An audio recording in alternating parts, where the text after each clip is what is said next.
আপনাদেরকে দেখায়, এটা হলো আমাদের পাশে বনানী থানা। আর থানার সামনে পরিমাণ গাড়ি, এই গাড়িগুলো রেখে রাস্তাটা একদম ফুললি বন্ধ করে দিছে।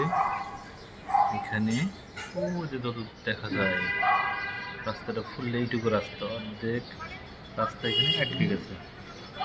রাস্তাটা ফুললি বন্ধ হয়ে গেছে, বাট দেখার কেউই নাই। রাস্তাটা এখানে হিরোইনছি বা বিভিন্ন লোক পথচারীরা এখানে প্রকৃতির কাজগুলো করে।